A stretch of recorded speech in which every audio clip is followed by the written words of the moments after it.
Pour répondre à tous ces risques, eh bien, justement, la réglementation et les normes ont défini du matériel spécifique en photovoltaïque pour éviter tous ces risques, disons, notamment de défauts.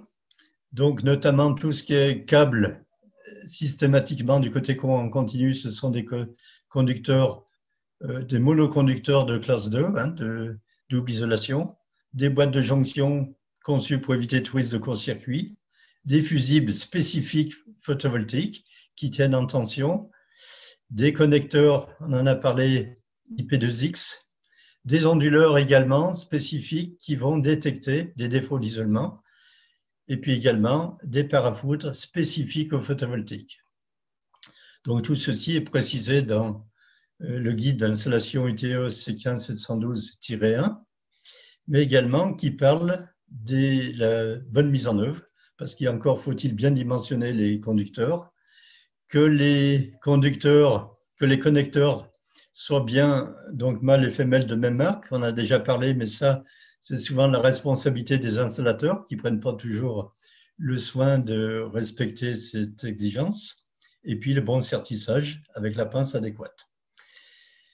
Pour que ces installations soient réalisées correctement, il est indispensable que les concepteurs, les installateurs soient formés aux spécificités du photovoltaïque. Donc apprendre sur le tas, ce n'est pas toujours suffisant pour pouvoir faire de bonnes pratiques.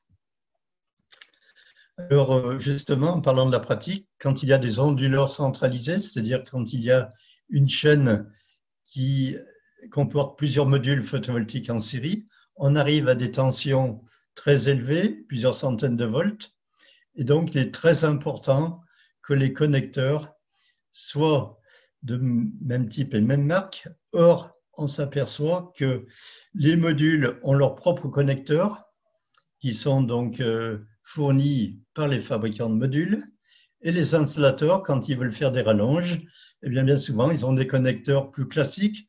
On va dire les plus courants, ce sont les connecteurs MC4, mais même s'il y a a priori compatibilité de connexion, si l'installateur ne prend pas soin de mettre les mêmes types de connecteurs, il peut y avoir un point faible, et ça, c'est vraiment un défaut assez courant sur des installations, du moins à une certaine époque. Une autre manière aussi d'éviter les risques d'arc électrique, c'est d'utiliser des détecteurs d'arc électrique sur des installations de tension élevée, alors qu'ils peuvent être soit intégrés à des onduleurs, soit externes aux onduleurs. Bon, pour le moment, en Europe, ce n'est pas très répandu dans la mesure où il n'y a pas encore de normes européennes, je dirais, qui imposent des détecteurs d'arc électrique. Il y a des normes en préparation, mais qui ne sont pas encore, je dirais, opérationnelles. Par contre, aux États-Unis, c'est imposé. On trouve de plus en plus des installations photovoltaïques avec des micro-onduleurs et des optimiseurs. Il faut constater que sur le terrain, eh bien, les connecteurs des modules photovoltaïques et les connecteurs des optimiseurs sont souvent de marques différentes. Alors, il y en a très peu d'installateurs qui prennent le soin de vérifier le bon couplage parce qu'effectivement, il y a la compatibilité de connexion, mais souvent, c'est de marques différentes. Alors, il faut bien savoir que le risque, il est vrai, est un peu plus limité parce que la tension courant continu est plus faible. On est en dessous de 60 volts, mais il n'est pas nul. Hein. Ça peut être également un point, disons, de vigilance. Également, il faut savoir que si l'installation photovoltaïque est bien conçue, toute la partie courant continu, on évite tous les risques, disons, d'arc électrique d'une manière générale parce que c'est des dispositions, on va dire, de classe 2. Hein. Donc, côté courant continu et côté alternatif, eh bien, il y a des protections, on va dire, beaucoup plus classiques parce que ce sont des protections en aval, côté alternatif. Et donc, ça, c'est des protections contre les contacts directs par enveloppe isolante et puis contre les contacts indirects par des systèmes de schéma d'isolateur. Donc, pour résumer, une installation photovoltaïque ne présente pas de risque électrique pour les intervenants sur des installations photovoltaïques non dégradées dans la mesure où on respecte les exigences du guide C15712-1. Par contre, maintenant, on va voir un autre aspect, c'est les risques potentiels pour les sapeurs-pompiers en intervention sur des installations photovoltaïques. Alors, par définition, lors d'un sinistre, il y a de grandes chances qu'il y ait une dégradation probable des câbles, des autres composants, qui ne permettent plus d'assurer la protection des personnes. Et là, les sapeurs-pompiers se posent les questions, en cas d'intervention. Quels sont les risques de choc électrique avec les câbles ou via la lance incendie? Même de nuit, s'ils doivent intervenir, quels sont les risques de choc électrique en présence d'éclairage artificiel? Les pompiers, généralement, interviennent avec des projecteurs. Est-ce qu'il y a des risques associés? Quelle est la tenue mécanique des modules? Quel est le comportement au feu des modules photovoltaïques? Ce sont des questions vraiment légitimes.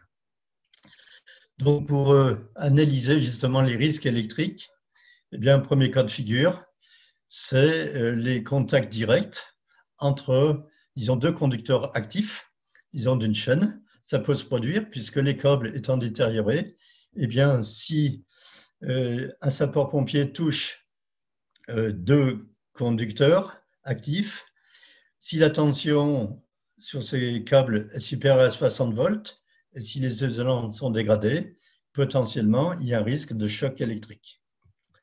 Deuxième cas de figure, même si un sapeur-pompier touche un câble, positif ou négatif, a priori, on pourrait penser qu'il n'y ait pas, disons, de choc électrique. Eh bien, si, parce que il peut très bien y avoir donc généralement des capacités parasites qui existent entre la Terre ou les masses et les conducteurs actifs. Et ces décharges de capacité peuvent engendrer, disons, un choc électrique pour les intervenants.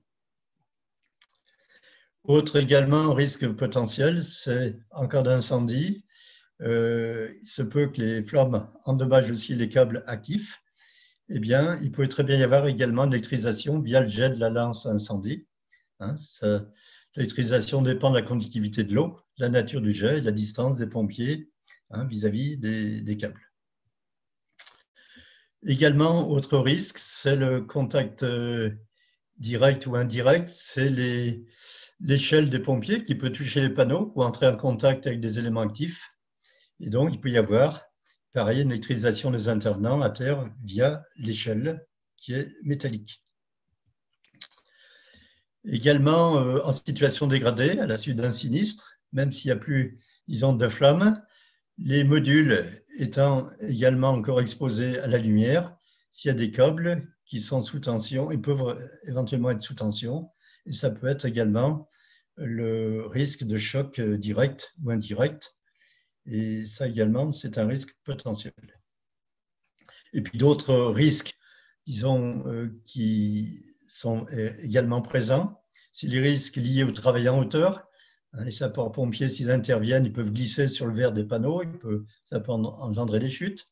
Ça peut être aussi la fusion des composants, la fonte de l'aluminium des cordes des modules peuvent également endommager les équipements des EPI. Et puis, l'instabilité mécanique des modules en situation dégradée. Eh bien, normalement, si les modules sont en bon état, ils peuvent supporter, disons, le poids d'un homme, mais en situation dégradée, ce n'est pas forcément le cas.